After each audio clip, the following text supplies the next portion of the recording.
Alrighty, folks, join me here for another video with Back to Divinity. So today's topic is going to be on the four elements and how to best co-create with them, right? So let's dive into a little bit about the four elements to help us connect all the dots. So we have fire, water, air, and earth.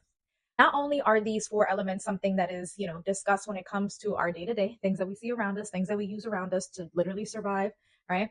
But then there's also the four elements that we know in terms of the zodiac, right? Our fire signs, our water signs, our air signs, and our earth signs.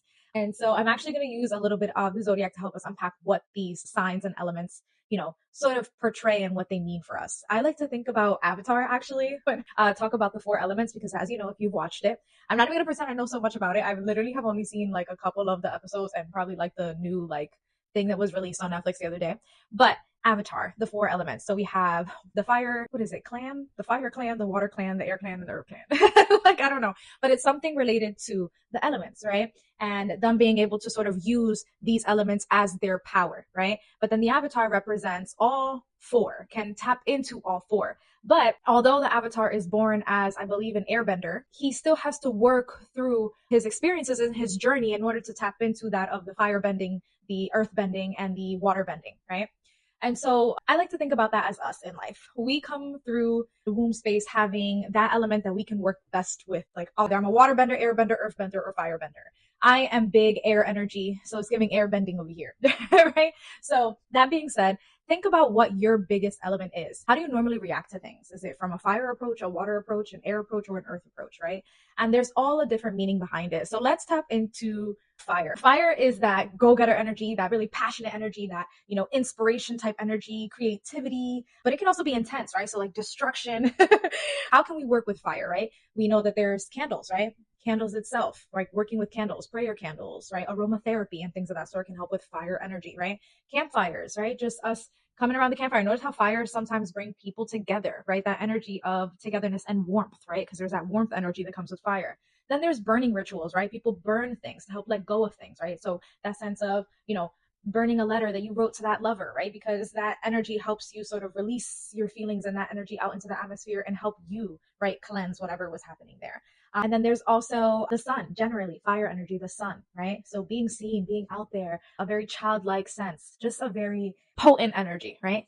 And then there's water. Water is a little bit more heavy, right? It can feel like emotions, right? It can feel cleansing though, right? There's a lot of cleansing energy, right? When one is baptized, right? They're put into the water, right? Cleansing, purification, right? When we're showering on a daily energy, we're cleansing ourselves, right? That's how we're using water, right? Emotions are a big one. Our tears, right? How we release emotions, water energy, flowing, right?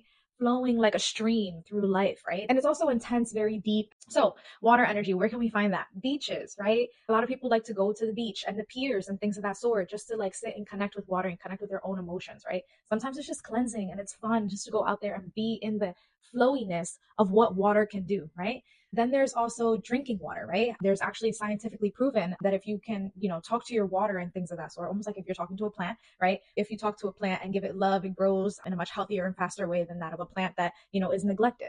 It's the same thing with water. Water has been proven to look different underneath a microscope when you're talking to it in a different way.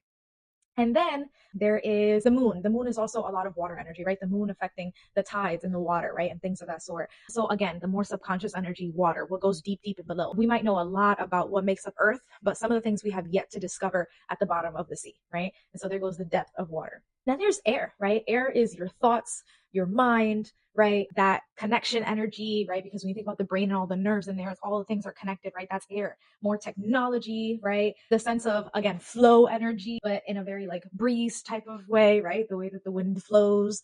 Things are a little bit more carefree. Things are just like blown in one direction, right? There's a lot of social energy, right? At the end of the day, wind is what connected a lot of the life cycle, right? There was seeds that would grow and then the wind would like blow the seeds and then they'll be in other directions and now things can be grown again, right? And so that's the energy of wind, the things that get us from point A to B, right? And so that being said, how can we work with air energy? Outside, literally just being outside and breathing in that air and letting out that air, right? Continuing the cycle of life.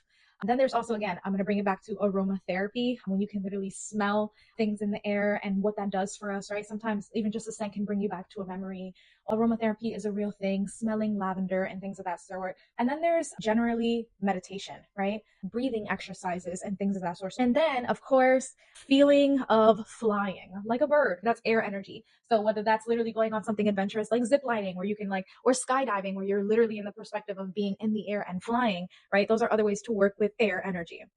And then last but not least, there's earth, right? And so grounding yourself, calming energy, more materialism focus, right? The resources of earth, right? Stones, crystals, and things of that sort. And that's where you would find it, right? Nature, of course, right? The soil, the plants, having plants in your home and taking care of them and nurturing them, going to parks around you, right? Crystals and stones, using those to the best of your ability. Crystals are powerful. I will talk about crystals at some point on the channel, right? And stones generally, right? Those are other ways that you can work with these elements. So all in all, right? We have the fire, the water, the air, the earth, right? As I said before, you have that one element that is your strongest suit, right? But then you want to learn along the journey how to work with all elements, because at the end of the day, four is foundation. And as we see, the avatar becomes its most powerful when it's able to use bending on all different elements, right? And so that is what I challenge you all to think about at this very moment. You know, what is the element that I embody the most? What do I go to when I want to work through something, right? Or when I want to release or feel through something, right? How can I embody all of these different elements in very potent ways, right? And so there's big energy around four. And as we know, I mentioned before in numerology, are those foundations, right? But it lets us know that we cannot build as humans a sturdy foundation until we have gone through all four parts of the phase, right? Because that is how we build those building blocks, right? We need each and every wall to put the room together, right? And that is us as humans, right? And so we need to allow ourselves to move through the tougher parts of the cycle, right? To move through. And so this is what I'm saying, that these are all parts of the life cycle, or rather the soul cycle, right? That gets us to be where it is that we need to go. And we are learning how to incorporate those four elements to the best of our ability to co-create with the universe and continue to develop on a soul level, right? But also in our earthly experience as humans, right? And so that is the beautiful part of taking a second and really thinking about, what does it mean to co-create with the universe? How am I using Earth's resources to the best of my ability, right? Or so generally, I just want to put that out there, that if you want to learn a little bit more about the elements and what it really means to incorporate that in your day-to-day, Avatar. There's a lot of hidden messages within Avatar that I think is super impactful to the spiritual journey, actually.